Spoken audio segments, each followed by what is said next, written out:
Olá, amigos traders e investidores. Hoje eu trouxe mais um vídeo da nossa série Como Proteger Sua Carteira de Ações e hoje eu quero falar de um quarto método, de uma quarta maneira de se proteger a carteira, que é através da compra de contratos de ouro. O que nós vamos ver hoje? Primeiro, por que proteger com ouro? Como investir em ouro e quais as vantagens e desvantagens de se investir em ouro. Por que proteger com ouro? Não é exatamente uma forma de hedge, mas um componente na carteira que ajuda na proteção. Nos outros vídeos eu mostrei como proteger montando uma estrutura de hedge para proteger a carteira, mas o ouro é que ele vai funcionar de forma diferente. Ele vai funcionar como um componente na carteira que vai ajudar nessa proteção, ou seja, em momentos de forte queda ele vai valorizar, diminuindo assim a queda no valor total da carteira. Então é um pouco diferente, não é exatamente um hedge como nas outras maneiras, como nas três primeiras maneiras que eu mostrei anteriormente. Embora não exista uma correlação negativa entre o Ibovespa e o ouro na maior parte do tempo, essa correlação surge em dois momentos particulares. Um, em crises no Brasil. Como o ouro é negociado em dólar, a alta do dólar em crises no Brasil faz com que o preço do ouro suba também. 2. Em crises mundiais. O ouro é a principal reserva de valor mundial, que faz com que seu preço suba durante crises mundiais. Ou seja, na maior parte do tempo, se você fizer o cálculo da correlação entre a nossa bolsa, o Ibovespa, e o ouro, vocês vão perceber que não existe uma correlação nem negativa nem positiva, eles são altamente descorrelacionados. Porém, em momentos de crise, surge uma correlação negativa entre os dois ativos. Quando acontece crises no Brasil, nós sabemos que em momentos de crise o dólar valoriza por causa da desvalorização do real. E como o ouro ele é negociado em dólar no mercado mundial, sempre que o dólar sobe, o ouro sobe junto. Se vocês fizerem o cálculo da correlação entre a cotação do dólar com a cotação do ouro, vocês vão ver que existe uma correlação muito forte. Sempre que o dólar sobe, o ouro sobe também, e vice-versa. Então, em momentos de crise no Brasil, ele serve como proteção para a sua carteira. Agora, mais forte ainda é essa proteção em momentos de crise mundial. Por quê? Vou até tirar aqui minha imagem para vocês lerem. Em crises mundiais, o ouro é a principal reserva de valor mundial, que faz com que seu preço suba durante crises mundiais. Então, em momentos de crises mundiais, ele tem uma proteção dupla, porque além de subir com a cotação do dólar, de maneira global, ele também sobe, porque ele é um ativo de refúgio, onde os investidores colocam seu dinheiro em momentos de crise mundial. Neste gráfico, eu trouxe dois exemplos. Eu trouxe o gráfico da esquerda, que mostra o ano de 2008. Na crise de 2008, o Ibovespa desvalorizou 41%, tivemos 41% de queda, enquanto que o ouro valorizou 37%. Podemos ver as duas linhas divergindo, a linha amarela é o ouro e a linha azul é o nosso índice Ibovespa. Do lado direito tem um gráfico do primeiro trimestre deste ano, 2020, durante o Corona Crash. O Ibovespa desvalorizou nos 3 primeiros meses 37%, enquanto o ouro valorizou 34%. Vocês podem pegar qualquer exemplo de uma queda forte e duradoura no mercado e correlacionar com o ouro, que vocês vão perceber que existe essa correlação negativa entre os dois. Além disso, o ouro é uma excelente opção de investimento a longo prazo, mesmo se comparado às ações. O objetivo de se investir em ouro não é apenas como uma proteção para a carteira, mas ele em si é um ativo que valoriza ao longo do tempo. Então, ele é um excelente ativo para fazer parte da sua carteira de investimento. Vamos ver o gráfico dos últimos 10 anos, comparando bolsa de valores, a nossa bolsa, com o ouro. O que aconteceu? Este é o gráfico do comparativo dos últimos 10 anos, desde janeiro de 2010 até hoje, em setembro de 2020. Como a gente pode ver, nos últimos 10 anos e meio, o ouro ele valorizou 441%, enquanto que a nossa bolsa valorizou apenas 41%. Foi uma valorização completamente desproporcional, comparando aqui ouro com bolsa. Tudo bem que o Ibovespa ele pega a média das ações, né? Se você fizer uma boa seleção de ativos, você vai ter uma rentabilidade bem melhor do que essa. Mas mesmo assim, ao longo do tempo, ao longo de mais de 10 anos aí, o ouro tem se mostrado um excelente investimento. Então, além de funcionar como proteção, ele também ajuda na diversificação de sua carteira. E como se investir em ouro? Há várias opções para quem quer investir em ouro. Eu vou colocar algumas delas aqui e falar as vantagens e desvantagens. Bom, a primeira delas é a compra de ouro físico. Uma das vantagens, né, de quem compra ouro físico é é a maneira mais garantida de se ter aquele ativo, tá?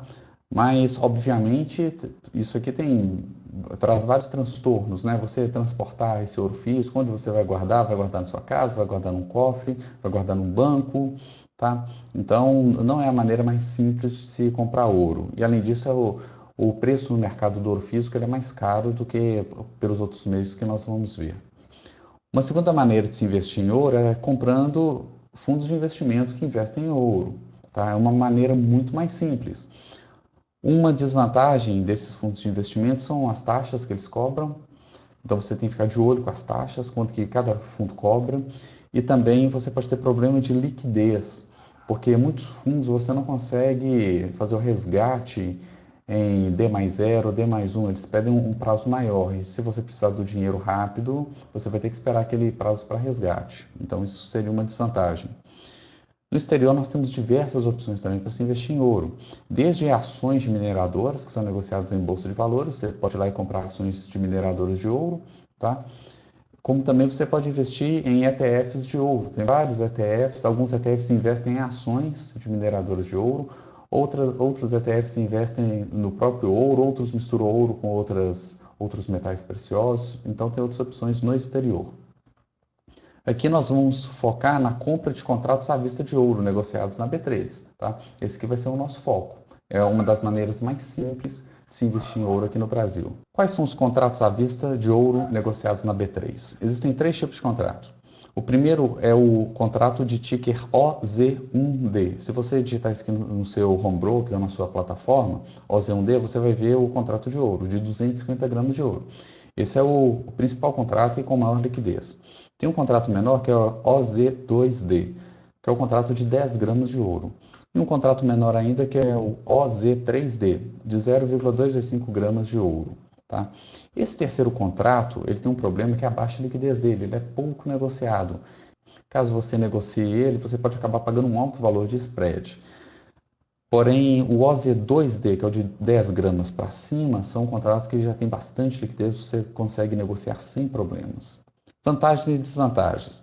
Bom, as vantagens de se usar o ouro como proteção é que, primeiro, que ele é uma boa proteção em tempos de grandes crises, especialmente crises mundiais. Tá? Como ele tem essa correlação com o dólar e ele tem um ciclo inverso à economia mundial, quando a economia mundial está ruim, ele sobe e vice-versa, então ele é uma excelente proteção para grandes crises globais.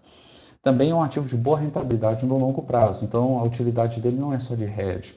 Você pode usar ele para compor sua carteira e ganhar com a valorização do ativo. Nós vimos aqui que no longo prazo é um excelente ativo para se investir. Desvantagens. Uma das desvantagens é a baixa liquidez dos contratos menores e alto custo nos contratos maiores. Se você for negociar o contrato de menos de 1 grama, a liquidez é muito baixa. Se você negocia contrato de 10 ou 250 gramas, o valor já é bem alto. A cotação do OZ2D em 22,9, por exemplo, estava 3.350 por contrato, ou seja, 10 gramas. Isso um contrato de OZ2D. Então você sempre vai trabalhar com múltiplos de 3 mil e poucos reais na cotação atual. Múltiplos disso. Se você precisar de um valor intermediário, você não vai ter. Tá? E para algumas pessoas esse também é um valor muito alto. Então é difícil ela colocar isso aí dentro do portfólio dela entre diversos outros ativos. Então tem essa desvantagem. E uma outra desvantagem também são os altos custos da operação. Tá? A B3 ela cobra uma custódia de 0,121% ao mês em cima dos contratos que você tiver. Isso dá aproximadamente 1,5% ao ano. Isso é muita coisa. Se a gente pensar que a Selic está em 2%, você está quase pagando uma Selic só para a B3 custodiar esse ouro para você. Tá? Então, há um alto custo que se paga pela custódia. Tá? Você tem que levar em consideração, colocar aí nos seus cálculos para ver se realmente essa maneira é a melhor de todas aquelas já apresentadas, além da taxa de corretagem. A taxa de corretagem ela pode ser até R$ 50 por contrato. Isso aqui foi entre os valores que eu pesquisei, tá? O valor mais caro que eu encontrei foi esse, R$ 50 por contrato. Tá? Lembrando que você paga corretagem na compra e na venda. Então, se você comprar um contrato, nesse caso era o contrato OZ1D, um contrato de OZ1D e vender, você vai pagar R$ 50 na compra, mas R$ 50 na venda, só de corretagem. Obviamente, Essa corretagem ela depende de cada corretora e ela também varia com cada contrato. Bom, por hoje é isso, espero que tenham gostado. Depois não esqueçam de ver a playlist que mostra outras formas também de proteger sua carteira de ações. E se gostaram, peço que curtam, inscrevam no canal. Qualquer dúvida pode deixar nos comentários. E até mais.